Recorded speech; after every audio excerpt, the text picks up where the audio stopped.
Pertemuan kali ini kita akan membicarakan riwayat Nabi Adam alaihi salam. Nabi Adam diciptakan oleh Allah dari tanah dan merupakan manusia pertama serta bapa dari seluruh umat manusia.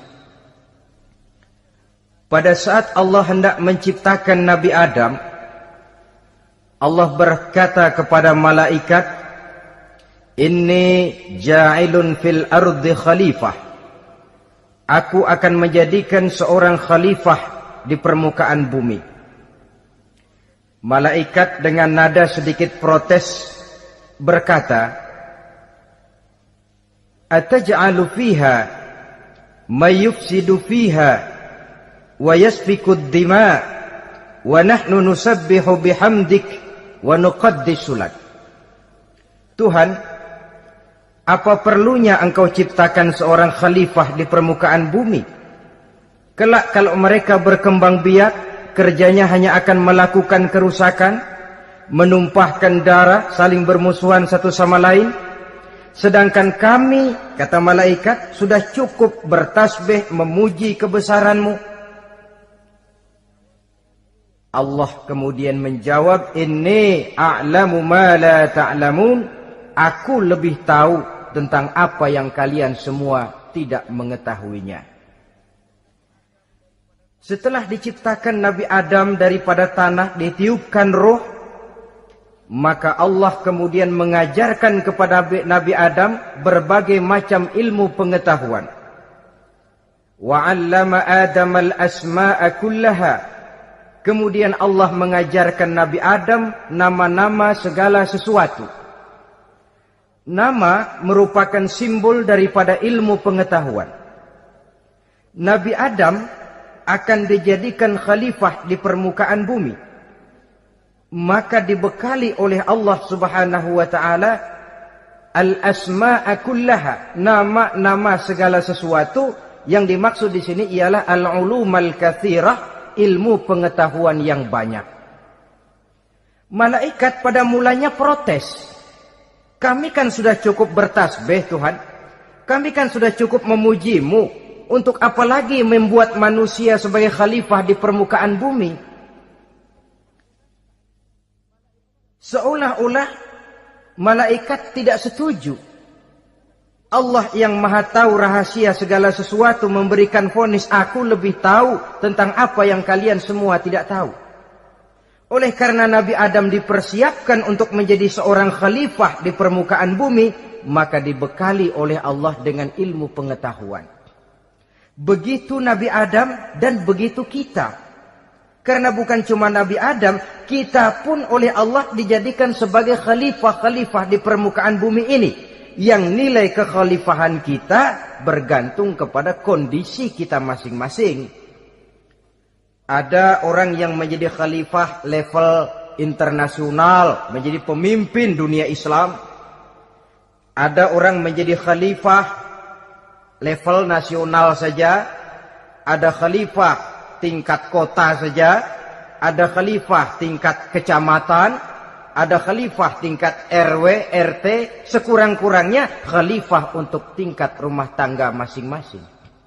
Nah, tanpa membekali diri dengan ilmu pengetahuan, jangan berharap kita akan bisa melaksanakan tugas sebagai khalifah di permukaan bumi ini.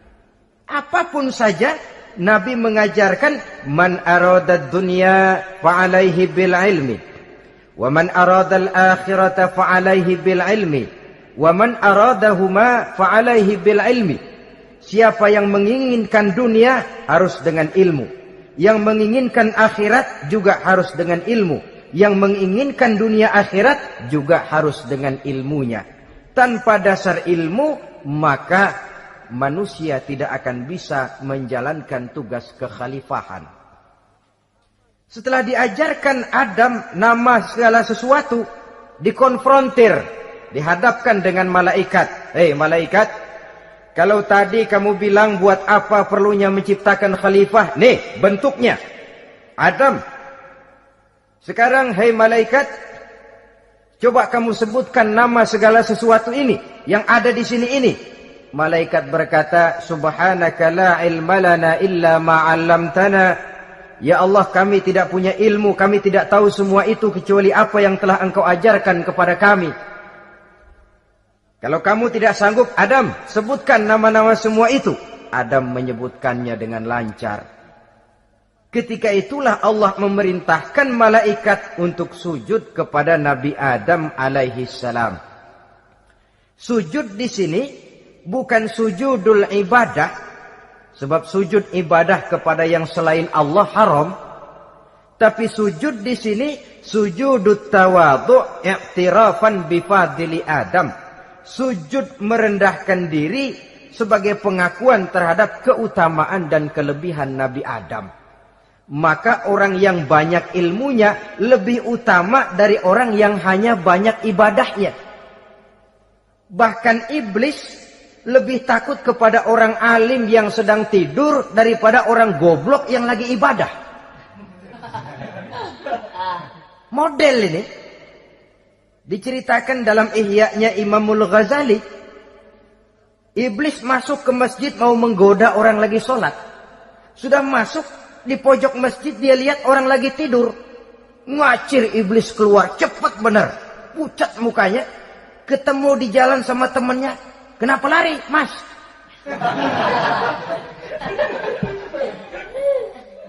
Kata temannya, saya mau goda orang sholat.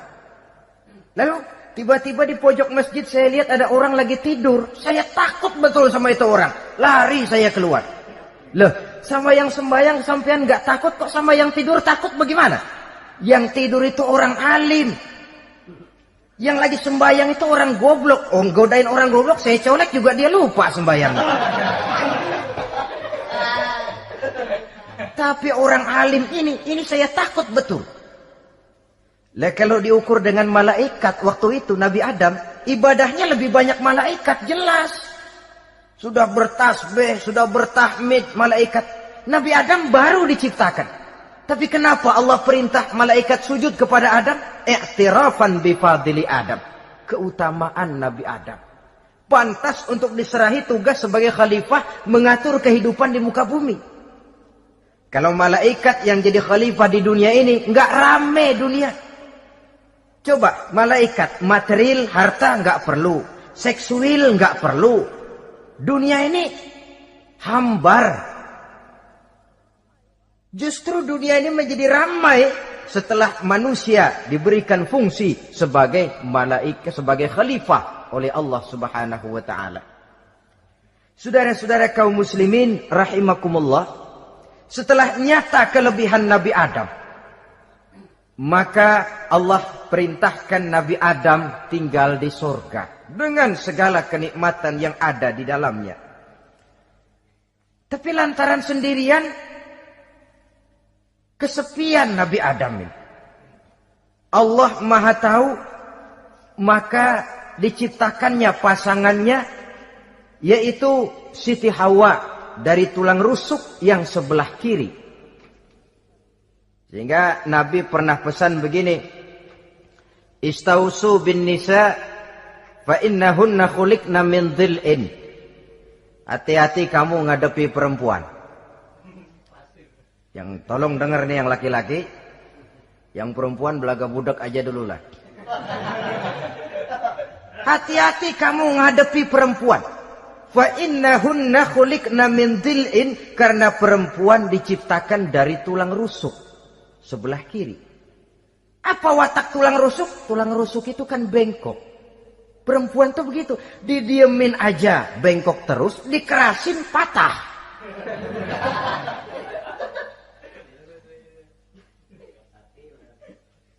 Saudara-saudara, di sini kita ambil satu hikmah bahwa ternyata yang bikin hidup terasa enak karena di sekitar kita banyak orang lain. Bodoh manusia kalau dia merasa bisa hidup sendirian. Tinggal di tengah kampung tapi gayanya gaya orang tidak mau kenal dan tidak mau tahu sama tetangga. Jangankan di dunia, di sorga saja Nabi Adam karena sendiri kesepian. Apa saudara mau tinggal di Jakarta? Apa saja di Jakarta, sudahlah milik saudara. Hotel Indonesia dikasih saudara, Hotel Borobudur punya saudara, Monas buntel bawa pulang. Semanggi ambil, tapi di Jakarta saudara tinggal sendirian. Kira-kira enak nggak? Ternyata yang bikin hidup terasa nikmat karena di sekitar kita banyak orang lain. Begitulah Allah ciptakan Siti Hawa. Setelah diciptakan Siti Hawa, natur manusiawi. Nabi Adam mau main pegang aja. Kata Allah, hai Adam, jangan kau sentuh sebelum kau bayar maharnya. Maharnya apa ya Allah? Maharnya an tusalliya ala Muhammadin sallallahu alaihi wasallam. Maharnya kau bersolawat kepada Nabi Muhammad. Manusianya belum lagi diciptakan tapi namanya sudah ada. Nurnya sudah ada. Bahkan dijadikan mas kawin antara Adam dengan Hawa. Karena itu dalam Islam sebenarnya urusan kawin itu bukan yang sulit. Maka jangan dipersulit. Tapi juga jangan digampang-gampangin.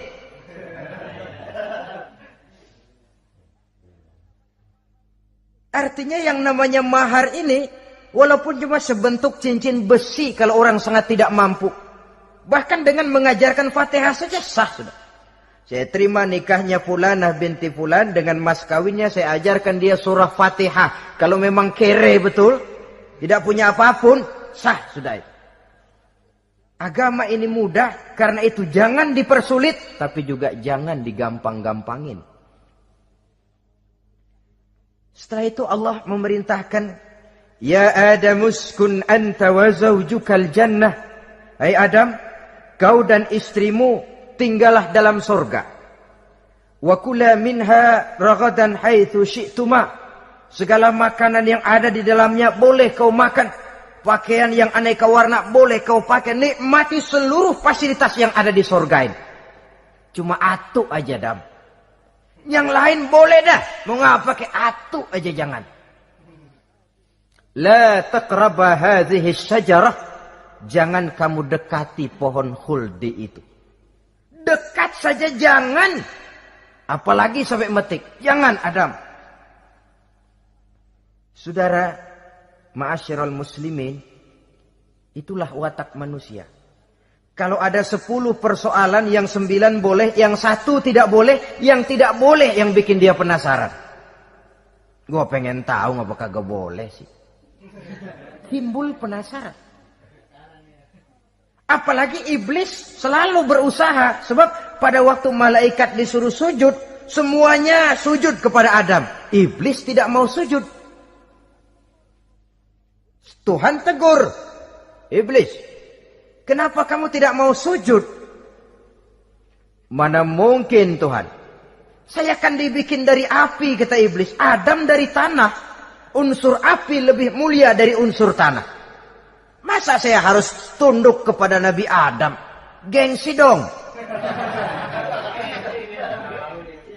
Adam kan anak kemarin sore, baru dibikin. Masa saya harus tunduk kepada orang yang macam itu? Ini kan perintah aku iblis. Kalau kau tidak mau tunduk, keluar dari sorga ini. Terusir iblis dari sorga karena kesombongannya tidak mau sujud kepada Adam.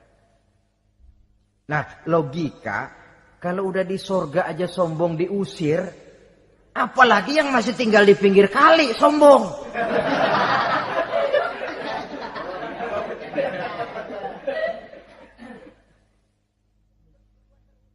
Tapi sejak peristiwa terusirnya itu, iblis bikin proklamasi. Apa proklamasi iblis? Rabbi fanzirni ila yaumi yub'asun. Ya Allah, gara-gara Adam saya diusir dari surga. Saya minta kepadamu ya Allah, beri saya kesempatan sampai hari manusia dibangkitkan. Kata Tuhan, innaka minal munzarin. Oke, silakan. Mau apa iblis? Rabbi bima aghwaytani la uzayyinanna lahum fil ardi wa la ughwiyannahum ajma'in. Ya Tuhan, disebabkan engkau telah menyesatkan aku, akan aku hiasi mereka manusia dengan kejahatan yang ada di muka bumi ini, dan aku akan sesatkan mereka semua. Ini proklamasi iblis. Gara-gara Adam saya terusir dari surga, maka sejak saat ini Adam dan seluruh keturunannya musuh bebuyutan saya. Akan saya lakukan segala macam cara untuk menggelincirkan manusia agar mereka menjadi orang yang engkau murkai, ya Allah. Kemudian Allah memberikan jawaban. Dialog ini saudara bisa lihat dalam surah Al-Hijr ayat 40, 41 sampai 44. Kata Allah apa? Inna ibadi laisa laka alaihim sultanun illa man ittaba'aka minal ghawin. Silahkan iblis. Yang lain barangkali bisa kau goda.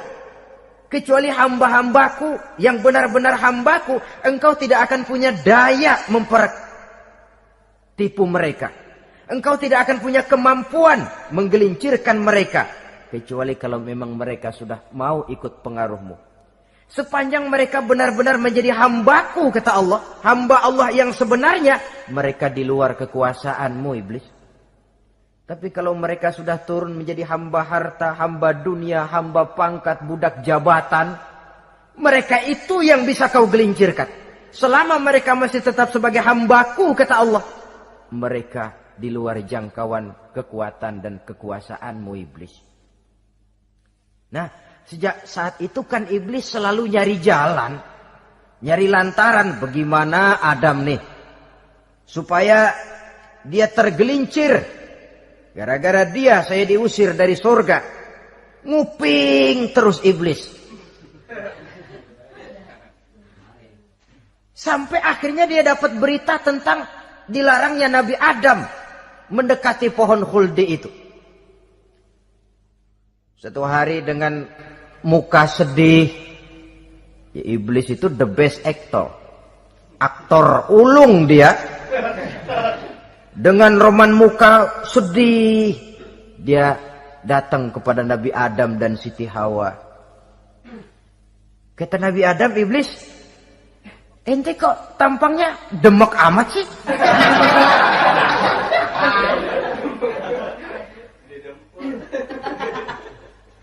Kenapa begitu sedih? Adam, saya sebenarnya tidak ada yang bikin saya sedih. Cuma saya dapat berita bahwa engkau tidak akan selamanya di dalam surga ini. Wah Adam, kalau engkau bisa tetap tinggal di surga bersama istrimu, alangkah bahagianya saya, kata iblis. Tapi saya dapat kabar ente nggak bakalan lama-lama di surga. Buktinya ente dilarang makan buah khuldi. Khuldun artinya kekal. Kalau kau makan buah itu, kau akan kekal di surga, Adam. Tuhan gak pengen, makanya dilarang. Wa qasamahuma inni lakuma laminan nasihin. Untuk memperkuat omongannya, sumpah si iblis. Bener Dam, saya sih ngomong cuma buat kepentingan ente. Saya sayang sama ente. Yang tahu cuma saya dah. Bicaranya seolah-olah untuk kepentingan Nabi Adam. Sebenarnya tujuannya tidak lebih menjerumuskan Nabi Adam. Begitu iblis zaman dulu, zaman Adam. Dan begitu iblis zaman sekarang. Seolah-olah bicaranya untuk kepentingan umat Islam. Tapi sebenarnya tujuannya ngelecehin. Memperdayakan umat Islam. Dia bilang kepada Adam, saya sih cuma ngasih saran Adam, kalau ente pengen selamanya di surga, petik aja tuh buah. Pokoknya beres dah. Itu si Tuhan ngelarang, ja bohongin doang lo. Supaya kau dan istrimu tidak lama-lama di surga, maka dilarangnya kau memakan buah khuldi itu. Udah, embat aja. Saudara-saudara, tipu daya iblis ini bisa kita baca dalam surah Al-A'raf ayat 20 sampai ayat 22. Nabi Adam tergoda, ditambah oleh bujuk rayu Siti Hawa. Nabi Adam yang setengah hati itu akhirnya terpancing betul. Sebab itu perempuan, walaupun peranannya tidak begitu kelihatan, tapi memang sangat menentukan. Tidak ada seorang suami bisa sukses jadi apapun dia tanpa peran serta istrinya. Karena itu sebagai muslim, kita punya teman hidup dan kita punya lawan hidup. Siapa teman hidup kita? Dalam arti sempit, teman hidup kita istri. Kalau dia istri tentu suami yang taat kepada Allah dan Rasulnya. Dalam arti luas, teman hidup kita ialah setiap muslim. Setiap orang yang pandangan hidupnya sama dengan kita. Itu teman hidup. Lalu lawan hidup kita siapa? Lawan hidup kita secara mutlak iblis dalam segala bentuknya. Iblis yang berbentuk halus, ini ngusirnya rada lebih gampang. Konon ya, iblis setan itu kalau dengar orang azan kan lari. Takut dia, dibacakan bismillah, minggir. Yang sulit diusir ini iblis yang berbentuk manusia. Diazanin nyengir.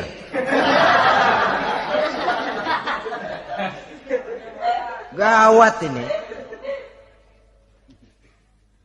Saudara-saudara, ini musuh dalam artian mutlak. Sedangkan musuh dalam artian ideologis, setiap orang yang pandangan hidupnya tidak sama dengan kita. Bahasa langsungnya, setiap orang di luar Islam secara ideologis, ya. Adapun secara manusiawi, kita tetap toleransi, saling menghormati, setuju dalam perbedaan pendapat, kembali kepada prinsip lakum dinukum. Kewajiban saling menghormati sesama manusia, tapi secara ideologis tidak ada kompromi. Begitulah Nabi Adam tergoda.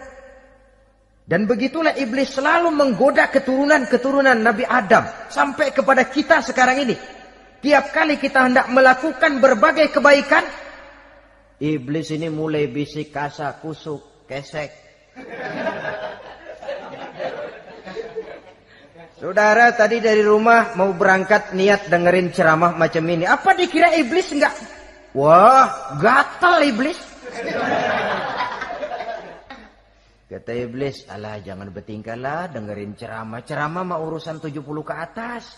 Ente masih muda. Berjuang kita. Jihad, bismillah. Tidak, saya mau dengar ceramah. Berangkat kita ke tempat ini. Sampai di sini apa dikira iblis diam? Enggak. Dia bisikin lagi. Iya. Lu hadir ke sono dah. Cuma nyampe sono lu ngomong aja ngomong dah. Ustadz mah jangan didengerin. Ngomong aja udah. Perang lagi jihad. Saya nggak mau ngomong. Mau dengerin betul-betul. Kata iblis, iya lo dengerin dah, jangan ngomong, cuman pules.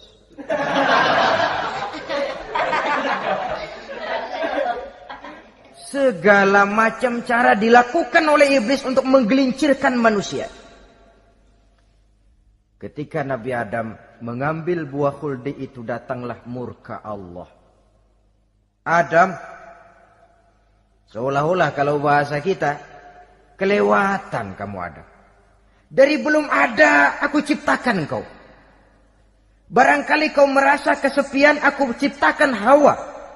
Aku tinggikan derajatmu dari malaikat sampai malaikat sujud kepadamu. Aku perintahkan kau tinggal di sorga dengan seluruh fasilitas yang ada di dalamnya. Cuma satu yang aku minta, jangan dekati pohon khuldi, engkau tidak sanggup Adam. Keluar dari sorga ini. Terusir Nabi Adam dan Siti Hawa dari sorga. Turun ke dunia ini. Turun terpisah lagi. Ya Allah. Orang itu kalau biasa susah, ketemu susah sih emang lalap namanya. Makanannya. Tapi biasa seneng ketemu susah. Ini yang kalau tidak kuat mental.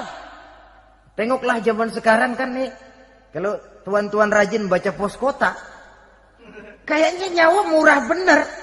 Pasal duit 100, nyawa hilang. Pasal diputusin pacar, begon ditenggak. Gantung diri pakai tali plastik. Murah betul kelihatannya jiwa itu. Sehingga pantas kalau Nabi pernah katakan irhamu salasatan minan nas, sayangilah 3 macam manusia.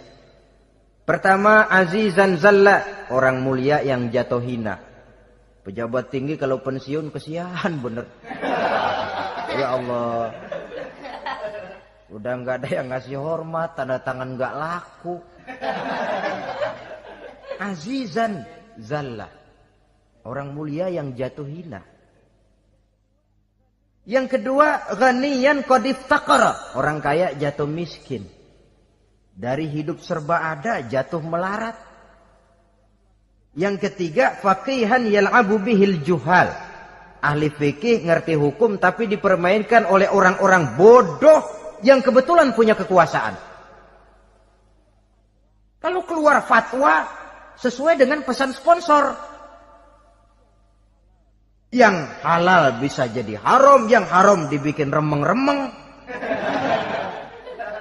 Ahli fikih dipermainkan oleh orang bodoh. Kasihan betul. Terpisah Adam dengan Hawa ini. Adapun Nabi Adam turun menyesal dengan seluruh kesalahannya. Sujud, taubat, menangis. Menurut riwayat, 300 tahun beliau sujud seraya membaca Rabbana zalamna anfusana wa illam taghfir lana wa tarhamna lanakunanna minal khasirin. Ini doanya Nabi Adam, ya Allah, kami telah zalim kepada diri kami sendiri. Andai kata Engkau tidak kasihan, tidak memberikan ampun kepada dosa yang kami lakukan, sungguh kami termasuk ke dalam golongan orang-orang yang rugi. Ini yang dibaca Nabi Adam dalam taubatnya. Di akhir taubatnya, Nabi Adam munajat kepada Allah, ya Allah, dengan kebesaran Muhammad ampunilah dosa saya. Allah tegur, kaifa araftahu ya Adam walam akhluqhu. Dari mana kau bisa tahu nama Muhammad Adam padahal aku ciptakan saja belum manusianya. Kata Nabi Adam, pertama, ketika engkau ciptakan saya, engkau tiupkan ruh ke dalam jasad saya, terbuka mata saya memandang ke bawah arasmu. Di sana nampak dengan jelas tertulis di kaki arasmu, La ilaha illallah Muhammadur Rasulullah. Taulah saya bahwa Muhammad ini orang yang paling dekat dengan engkau ya Allah. Sampai namanya bergandengan dengan namamu di kaki arasmu. Yang kedua, ketika saya hendak menyentuh Hawa, kau juga yang mengatakan jangan kau bayar maharnya sebelum kau bersolawat kepada beliau. Saudara hadirin yang saya hormati, Nabi Adam diterima taubatnya oleh Allah. Kemudian dipertemukan kembali dengan Siti Hawa setelah sekian lama berpisah. Pertemuan itu terjadi di satu dataran luas, di satu padang yang luas, yang sampai sekarang dinamakan dengan Padang Arafat. Tempat para ibadah haji melakukan wukuf, yaitu puncak pelaksanaan ibadah haji. Dan pertemuan itu sendiri terjadi di atas sebuah bukit kecil yang diabadikan dengan nama Jabal Rahmah di kawasan Arafat itu. Di atas Jabal Rahmah itu ada satu monumen kecil untuk mengabadikan pertemuan Nabi Adam dengan Siti Hawa. Lalu tinggallah keduanya di permukaan bumi ini. Oleh Allah diberikan karunia keturunan yang banyak. Dan tiap kali lahir kembar. Kembarnya laki perempuan, laki perempuan, laki perempuan. Dari sinilah berkembang biak manusia. Di mana di zaman Nabi Adam perkawinannya silang. Karena tentu tidak ada manusia lain.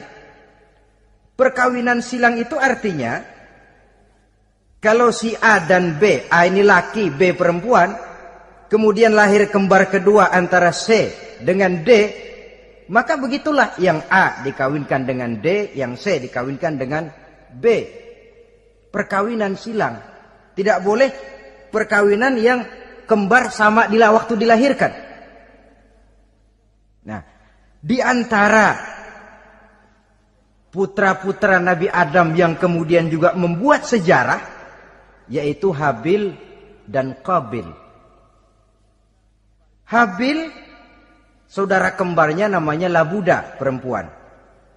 Kabil, saudara perempuannya Iklimah. Menurut hukum perkawinan waktu itu harus silang. Habil harus kawin dengan Iklimah dan Kabil harus kawin dengan Labuda. Tapi Kabil protes. Dia kepengen kawin dengan saudara kembarnya sendiri. Dalam arti yang sama-sama dilahirkan dengan dia, yaitu Iklimah. Kenapa? Karena kebetulan rupa Iklimah ini lebih cantik daripada Labuda. Protes kepada ayahandanya Nabi Adam. Abah, saya tidak terima, saya harus kawin dengan Iklimah.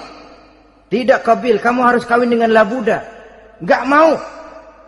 Kenapa dengan Labuda? Kurang kece.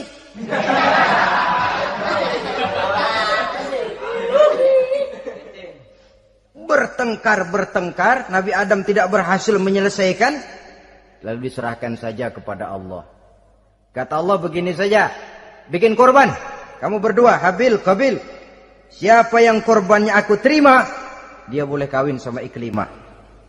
Ternyata korban yang diterima adalah korbannya Habil. Jadilah Habil kawin dengan Iklimah, tapi Kabil tidak puas. Dendam kesumatnya timbul, iblis ngilikin. Kresek. Akhirnya dibunuh saudaranya Habil ini. Inilah sejarah pembunuhan pertama dalam kehidupan manusia.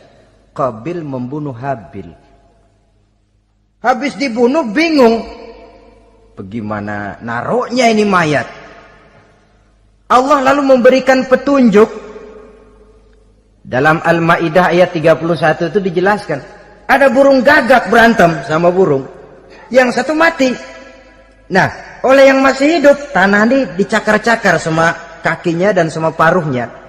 Sehingga berbentuk lubang, bangkai saudaranya itu dimasukin ke lubang itu lalu diuruk lagi pakai tanah. Oleh cakar kakinya dan paruhnya itu. Sehingga Kabil, cara ini bisa. Itulah sejarah penguburan pertama dalam perkembangan manusia. Oleh karena itu, Nabi memberikan penjelasan, man sanna sunnatan hasanatan falahu ajruha wa ajru man amila biha wa fi riwayatin wa ajru man tabi'aha. Siapa orang yang melakukan satu kebajikan, dia akan mendapat pahala dan pahala dari orang-orang yang mengikuti kebaikannya. Misalnya saudara membentuk pengajian. Ramai pengajian saudara. 1000 orang yang datang ngaji, 1000 orang saudara dapat pahala. Sponsor kebaikan. Sebaliknya, wa man sanna sunnatan sayyi'atan falahu ismuha wa ismu man amila biha, ay wa ismu man tabi'aha. Siapa yang memulai suatu kejahatan, dia akan mendapat dosa dan dosa dari orang-orang yang melakukan atau mengikuti kejahatannya. Umpamanya saudara mengadakan pesta. Lalu dalam pesta itu terjadi segala macam maksiat. Maka seluruh maksiat yang terjadi malam itu di tempat itu, saudara ikut dapat dosanya. Kenapa? Sponsor. Tiap kali ada pembunuhan, Kabil dapat andil dosa. Kenapa? Sponsor. Tapi kalau 2 orang muslim, ini masalahnya Habil nggak ngelawan kan, dibunuh. Tapi kalau 2 orang muslim berkelahi, kata Nabi apa? Apabila 2 orang muslim saling berbunuh-bunuhan, maka al-qatil wal maqtul finnar. Baik yang membunuh ataupun yang dibunuh, dua-duanya neraka. Sahabat heran, ya Rasul, kalau yang ngebunuh masuk neraka pantas, tapi ini yang dibunuh kenapa neraka juga? Soalnya sama-sama niat, cuman keduluan aja. Itu kan masalahnya. Andai kata dia nggak terbunuh, dia yang akan membunuh. Niat itu sudah ada. Nah kalau Habil ini dia tidak punya niat membunuh, dia memang dibunuh oleh Kabil. Saudara-saudara kaum muslimin rahimakumullah. Lalu dari situlah berkembang biak keturunan Nabi Adam alaihi salam. Sehingga dengan demikian bisa kita katakan sebagai satu konklusi Pertama, bahwa manusia adalah makhluk Allah yang menempati kedudukan tertinggi dan berasal dari Nabi Adam sebagai manusia pertama. Dengan malaikat sekalipun, manusia sebenarnya lebih tinggi. Kapan? Kalau dia tetap benar-benar sebagai hamba Allah yang membekali diri dengan ilmu pengetahuan. Laqad khalaqnal insana fi ahsani takwim. Kami ciptakan manusia dalam bentuk yang paling baik. Dan ketinggian manusia itu tidak ditentukan oleh bahan-bahan dari mana manusia diciptakan, tapi ditentukan oleh adanya roh yang ditiupkan ke dalam jasadnya dan kemampuan yang ditimbulkan oleh nilai-nilai rohaniah tadi. Kalau secara biologis kita ini semua bahannya sama. Dari saripati mak tanah yang menghasilkan buah yang dimakan oleh mak bapak kita, membentuk hormon, menghasilkan sperma, terjadi kerjasama yang baik antara ibu dan bapak, sehingga kemudian melahirkan kita ke alam dunia ini. Secara biologis bahan kita sama, dan tidak itu yang menentukan ketinggian manusia.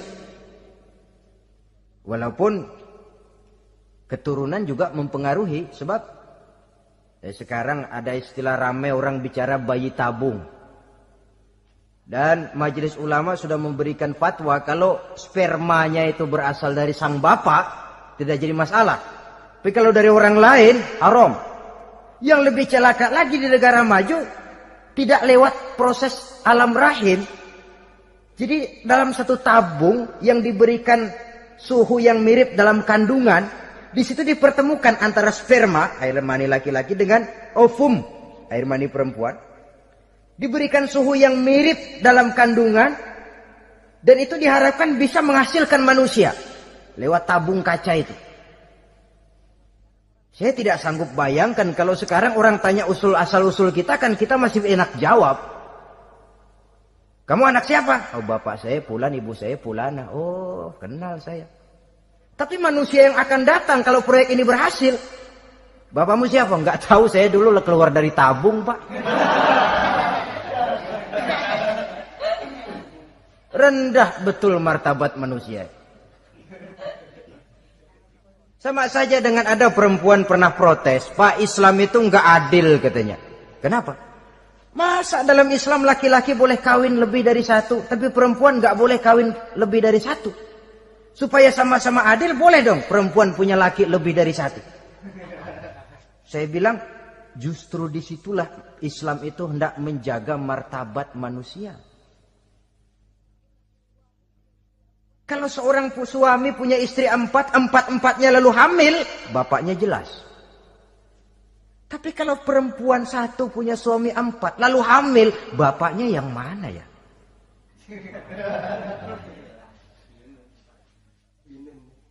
Rendah martabat manusia. Ketika si bayi lahir, ibunya lihat, ini jidatnya kayak si A ini. Sudah, ini anakmu saja nih, jidatnya jidat kamu. Kata, antar dulu jidat saya, tapi kuping B ini nggak mau saya. Terkatung-katung si anak tanpa tahu kemana dia mesti manggil bapak. Ibu daftarin anak ke sekolah, Pak Guru tanya lagi, ini bin siapa, Bu? Bingung lah, udah tulis, Bu, bin rame-rame.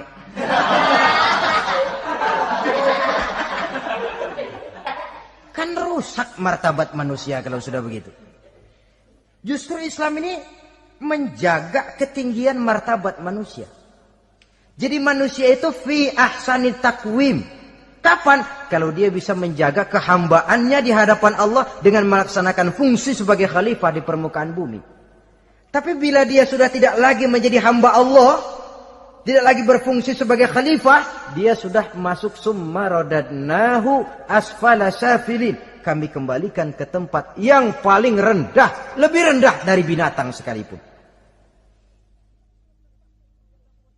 Kalau dia tetap menjaga posisinya lebih tinggi dari malaikat, malaikat saja sujud kepada Nabi Adam, apalagi kepada makhluk-makhluk yang lain manusia ini. Tapi kalau dia tidak pandai, lebih rendah daripada binatang. Inilah uniknya makhluk bernama manusia. Dengan posisinya dia bisa menjadi lebih tinggi dari malaikat, tapi juga dia bisa meluncur lebih rendah daripada binatang.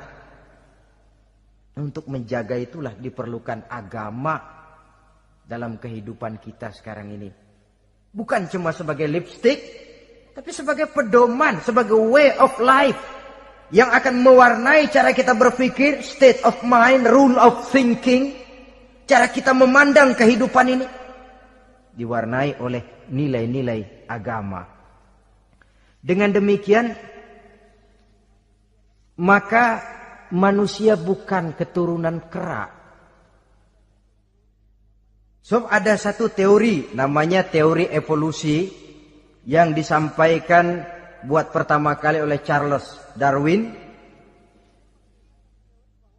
Dia mengemukakan teori bahwa perkembangan kehidupan sesungguhnya di dunia ini menunjukkan mata rantai yang utama melalui apa yang dia namakan seleksi alamiah. Mula-mula dari ikan melalui seleksi ke amfibi, dari amfibi ke reptil, dari reptil ke mamalia, dari mamalia ke mamalia kecil, dari mamalia kecil ke primat, dari primat ke monyet, dari monyet menjadi Homo erectus. Ini teori Darwin. Tapi dia tidak jelas-jelas mengatakan bahwa manusia keturunan monyet, hanya seketurunan.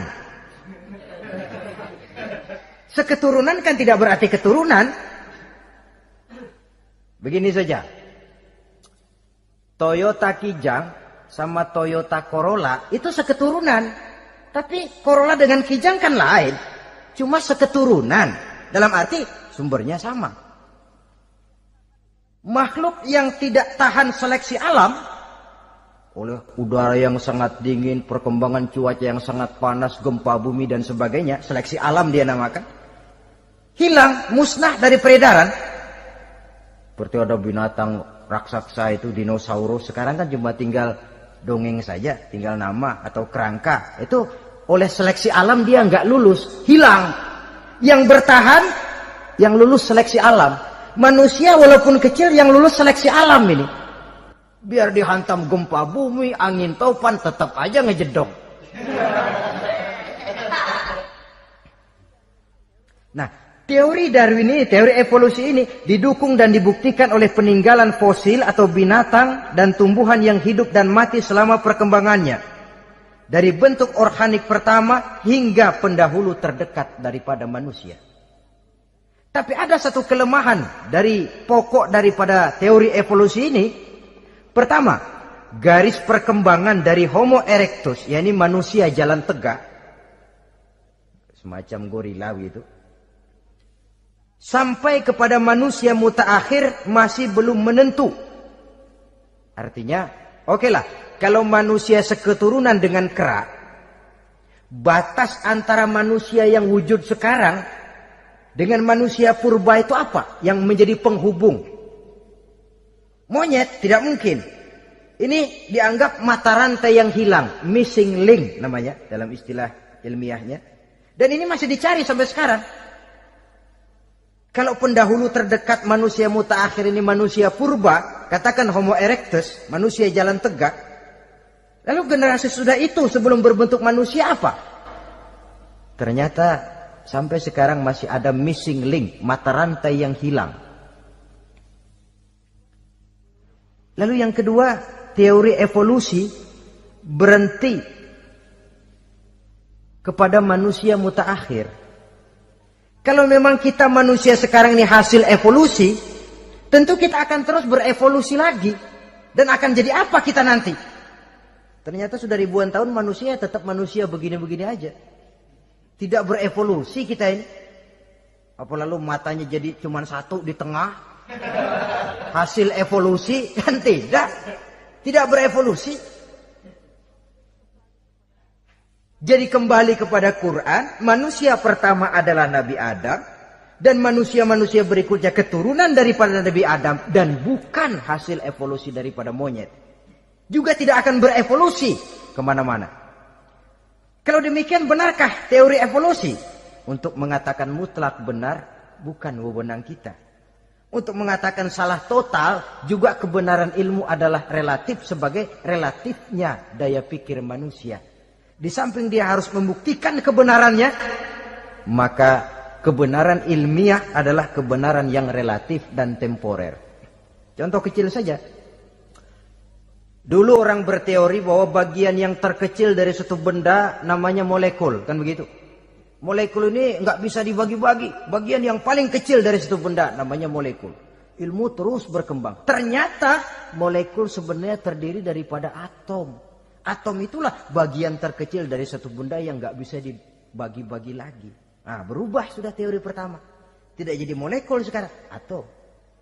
Belakangan rupanya atom masih tersusun dari partikel-partikel. Partikel inilah bagian yang terkecil dari satu benda. Berubah lagi sudah.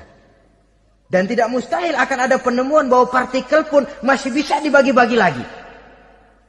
Begitu juga dengan teori evolusi ini. Sehingga beberapa ahli semacam Dr. Charles Oxnard, Dr. Jane Paul Hallett dari Chicago dan California, mereka sudah membantah teori evolusi ini. Namun masalah paling pokok dari kita ialah kita diciptakan oleh Allah berasal dari Nabi Adam alaihi salam. Nabi Adam diciptakan dari tanah. Dan kita bukan hasil dari evolusi, juga tidak akan berevolusi. Nah, lalu kepada makhluk bernama manusia diberikan fungsi sebagai khalifah di permukaan bumi ini. Ini yang dulunya malaikat protes. Sebagai khalifah, tugas kita apa? Khalifah Allah di muka bumi. Menerjemahkan sifat Allah sesuai dengan batas-batas kemanusiaan kita. Allah Maha Pengasih. Berusahalah kita pengasih kepada makhluk sesuai dengan batasan manusiawi kita. Allah Maha Menolong. Ringan tanganlah kita menolong orang yang memerlukan sesuai dengan batas kemampuan kita. Fungsi khalifah. Untuk bisa berfungsi sebagai khalifah secara baik, kita harus mempunyai modal yang dinamakan ilmu pengetahuan. Dan Islam sangat menggalakkan itu. Jauh dulu 14 abad yang lalu, dari desa kecil yang bernama Mekah yang peta belum muat, orang di dunia belum kenal, sudah keluar seruan utlubil ilma walau bisin, tuntutlah ilmu walaupun di negeri Cina. Ngomong Cina di Mekah, padahal Mekah waktu itu belum masuk peta, belum dikenal orang. Sudah ada revolusi ilmu dan budaya. Belajar walaupun harus nyebrang ke negeri Cina. Lalu ada lagi misalnya alimu auladakumus sibahata warrimayah, kata Nabi. Ajarkan anakmu renang dan lempar lembing, lempar cakram, olahraga. Satu tanda Islam agama masa depan. 14 abad yang lalu di Saudi Arabia, Nabi mengajarkan ajari anakmu berenang. Kalau Islam agama untuk orang Arab saja, mau berenang di pasir. Tapi wawasan pandangannya luas. Bahwa Arab sebagian besar memang Islam, betul. Tapi Islam bukannya Arab, itu juga jelas. Sepanjang kita masih menjadi khalifah Allah, maka sepanjang itu kita fi ahsani taqwim. Nah, sebagai khalifah Allah kita bertugas membudidayakan alam ini. Kita kadang-kadang terlalu. Ada ayat, wa ma min dabatin fil ardi illa 'alallahi rizquha. Semua yang melata di muka bumi dijamin rezekinya oleh Allah. Ayat itu betul. Hak karena datang dari Allah. Bahwa rezeki disediakan di muka bumi memang. Tapi rezeki itu tidak turun begitu saja laksana jatuhnya embun di waktu pagi. Kita harus berusaha. Dan usaha manusia mencari rezeki lain dengan ayam. Kalau ayam dari tahun atu. Nyari rezekinya tuh modalnya cuma ceker patok. Coba. Dari tahun 1 ayam, asal punya ceker, punya patok, sudah dapat rezeki dia. Nggak perlu masuk TK, SD, SMP. Tapi manusia cari rezeki, apalagi zaman sekarang. Persaingan hidup tajam, lapangan kerja sulit, tensi ekonomi tinggi. Masuk sekolah urusan, tamat sekolah urusan. Kadang-kadang dilema juga. Masuk perguruan tinggi negeri sulitnya setengah mati kayak onta masuk ke lubang jarum. Masuk perguruan tinggi swasta yang favorit biayanya selangit. Artinya tanpa membekali diri dengan ilmu, keahlian, skill, kemampuan, fungsi sebagai khalifah sulit untuk bisa kita laksanakan. Saudara-saudara kaum muslimin yang berbahagia. Kalau fungsi khalifah ini mampu kita laksanakan, iblis putus asa sudah. Sebagai khalifah, di satu pihak kita menyembah hanya kepada Allah, di lain pihak kita membudidayakan alam ini. Ada apa sih di perut bumi? Minyak, gas, timah, emas. Ada apa sih di lautan? Pelajari lewat oceanografi, membudidayakan alam. Air sungai supaya arusnya nggak mengalir mubazir, ada manfaatnya, bisa menimbulkan energi yang menghasilkan tenaga listrik, bisa mengairi persawahan, irigasi. Bikin apa? Bikin dam, membudidayakan alam. Tapi juga mengislamkan budidaya itu. Bahasanya mengkulturkan natur, mengislamkan kultur. Membudidayakan alam dan mengislamkan budi dan budaya manusia. Sehingga apapun yang kita kelola dari alam ini nantinya akan untuk menunjang tugas sebagai khalifah, sujud kepada Qadhi Rabbul Jalil. Saudara-saudara, maka bersyukur kita oleh Allah dijadikan manusia. Tidak pesan, terima beres, cantik. Dari segi biologis maupun psikologis, tidak ada makhluk secantik manusia. Dibekali dengan agama di samping akal. Sehingga agama membimbing akal agar sampai kepada kebenaran yang hakiki. Kita sebagai keturunan Nabi Adam memegang fungsi khalifah. Jadi jangan main-main loh. Kita ini turunan Nabi, betul ini. Saudara-saudara yang hadir semua di depan saya ini, termasuk saya, kita ini turunan Nabi kita ini. Nabi Adam. Jangan main-main loh. Turunan Nabi gini-gini. Nabi Adam. Sayang kalau posisi yang tinggi kita tidak melaksanakan fungsi yang tinggi. Sayang betul. Sebab itu manusia harus adil kepada dirinya. Dalam arti menjaga diri dari sesuatu yang bisa menghancurkan ketinggiannya dalam pandangan Allah. Jadi kalau kita sudah lemparkan diri ke meja judi, hanyutkan diri ke tempat mabuk, hancurkan diri di tempat maksiat, itu sudah tidak adil kepada diri sendiri. Tidak bisa menjaga ketinggian yang diberikan Allah kepada kita. Dikasih baju bersih, dicemplungin di comberan, diinjek-injek lagi.